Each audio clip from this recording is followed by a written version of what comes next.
A 130-pound dying man walked into the deadliest gunfight in frontier history, carrying 2 revolvers and a borrowed shotgun. He killed one man, shot another, took a bullet to the hip, and never stopped firing. That was Doc Holliday, and when Val Kilmer brought him back in 1993, the 2 pistols they put in his hands turned a supporting role into one of the most iconic gunfighters ever filmed. Those 2 guns were not the same weapon, and the reason changes everything. Colt 1877. Lightning. You know that moment in Tombstone where Billy Clanton tells Doc he must be seeing double? And Doc, without blinking, pulls both revolvers and says, "I have 2 guns, one for each of you." The gun in his right hand, the one that came out of a shoulder holster hidden under his black frock coat, that revolver has a name.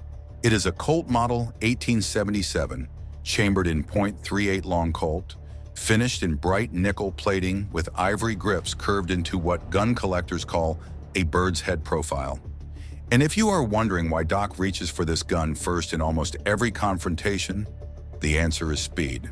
The Colt 1877 was the first commercially successful double-action revolver ever manufactured in America.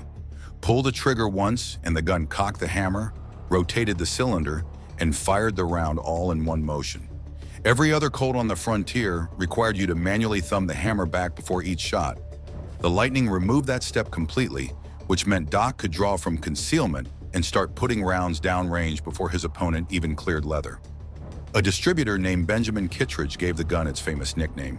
Kittredge branded the .38 caliber version the Lightning, the .41 caliber version the Thunderer, and the rare .32 caliber the Rainmaker. None of those names came from the Colt factory, but they stuck so hard that collectors still use them over a century later. And you want to know who else carried one of these? Billy the Kid had a .41 Thunderer on him the night Pat Garrett killed him in 1881. John Wesley Hardin, one of the most violent gunfighters who ever lived, favored both versions.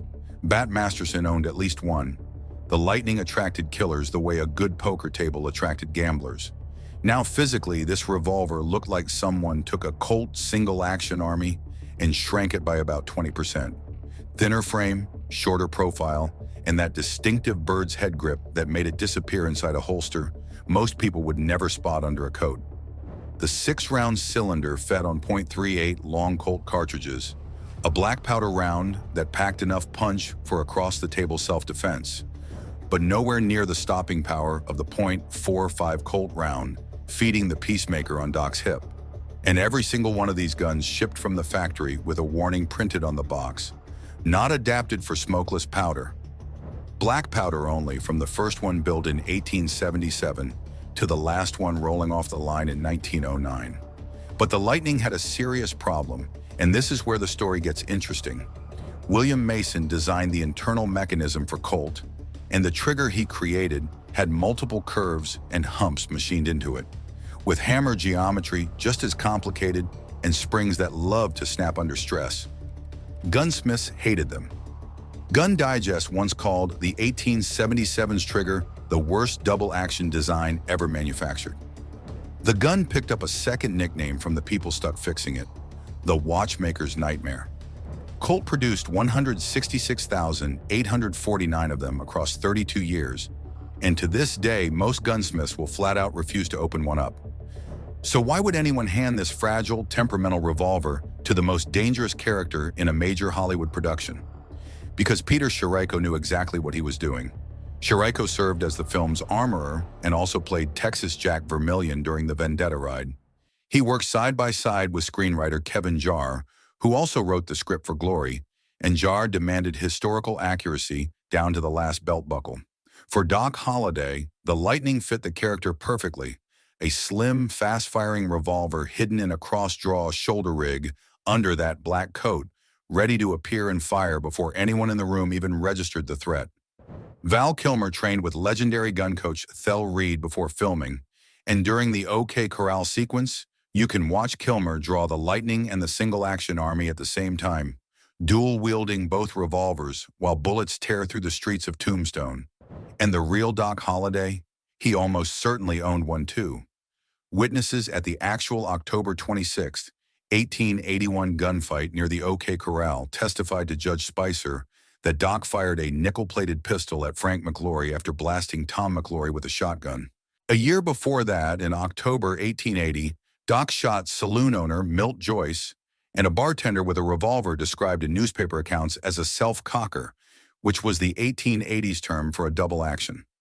The only American-made double-action revolver available that year was the Colt Model 1877.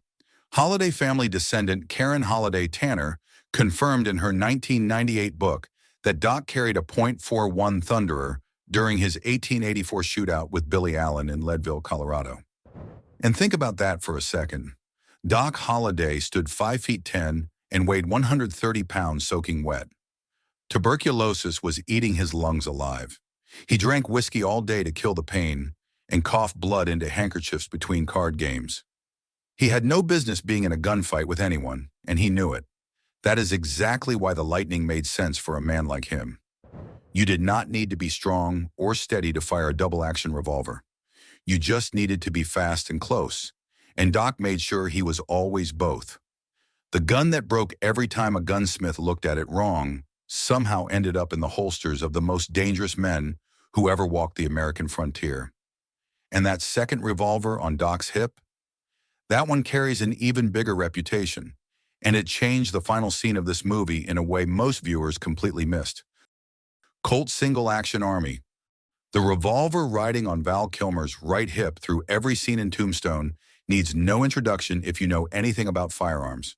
Doc's hip gun is a Colt Single Action Army in the quick draw or civilian configuration, wearing a 4.75-inch barrel, a nickel-plated finish, and ivory grips that match the Lightning perfectly. 2 gleaming revolvers on one man, and both of them Colts. Colt started building the Single Action Army in 1873, and by the time the events of Tombstone take place 8 years later, the gun had already earned the nickname that defined it forever: the Peacemaker. The U.S. Army adopted it. Every lawman worth his badge carried one. Outlaws stole them off dead men. Chambered in .45 Colt, this revolver hit with a force that the Lightning's .38 long Colt round could not touch, and the single-action trigger broke so clean and light that a steady hand could put 6 rounds into a playing card at 15 yards without rushing a single shot. The Peacemaker weighed about 2.5 pounds loaded, and that weight worked in the shooter's favor. The steel frame soaked up recoil, the plow handle grip sat naturally in your hand, and the muzzle stayed flat between shots in a way no lighter revolver could match. That trade-off between the two guns is what makes Doc's loadout so smart. The Lightning fired fast because of its double-action trigger, but accuracy suffered under rapid fire. The Peacemaker fired slower because you had to thumb the hammer back manually each time, but every shot landed exactly where you pointed it. Shiriko gave Doc the Lightning as his quick-draw weapon and the Single Action Army as his precision gun. One revolver for the ambush, the other for the aim fight.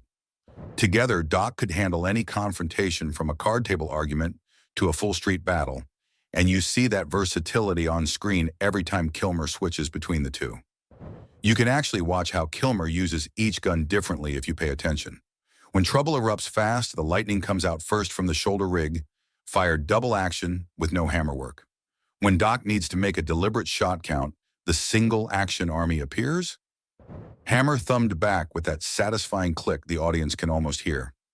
The saloon scenes show Kilmer spinning the Peacemaker with a fluidity that took months of training to develop. And the way he handles the ivory grip tells you the actor knew that gun as well as the character did. And this is the detail that separates Tombstone from every other Western ever made. Screenwriter Kevin Jarre gave Johnny Ringo the exact same gun that Doc carried on his hip. Michael Biehn's Ringo carries a nickel-plated, ivory-gripped Single Action Army quick draw that mirrors Doc's revolver down to the barrel length and finish. Jarre demanded that visual match for one reason. When Doc walks through the fog to face Ringo in the final duel, both men holding identical Colts, the audience understands instantly that this fight comes down to skill alone, not the weapon, the man. Bienh spent 7 months before filming practicing his gun handling, and Kilmer matched him hour for hour, both actors coached personally by Shiriko, until every draw and spin looked effortless on camera. The real Doc Holliday owned a single action army too, but he looked nothing like the movie version. Historical records show Doc preferred a 7.5-inch barrel, not the 4.75-inch quick-draw Kilmer carried. That longer-barreled Colt ended up in the Audrey Museum of the American West in Los Angeles, documented in Joseph G. Rosa's Guns of the Gunfighters on page 182. Wyatt Earp told biographer Stuart Lake that Doc's nickel-plated Colt had been his favorite weapon for years, and according to Lake's account, Doc pulled that same revolver after emptying his borrowed shotgun during the real OK Corral gunfight on October 26, 1881. Shiriko shortened the barrel for the film because a 7.5-inch Peacemaker makes fast draws and spinning tricks look clumsy on camera. The 4.75-inch quick draw moves like an extension of the hand, and that difference is what allowed Kilmer to deliver gun work so smoothly it convinced an entire generation that Doc Holliday was the fastest draw in the West.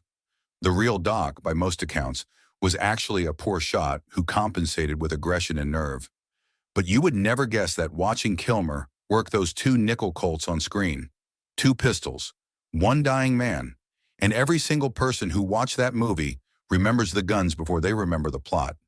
The Colt 1877 Lightning told the audience Doc Holliday was always prepared, always armed, and always faster than you expected a sick man to be. The Colt Single Action Army told them he could beat you in a fair fight too. Together, those two nickel-plated revolvers communicated everything about Doc's character without a single line of dialogue. Wyatt carried one long-barreled buntline special.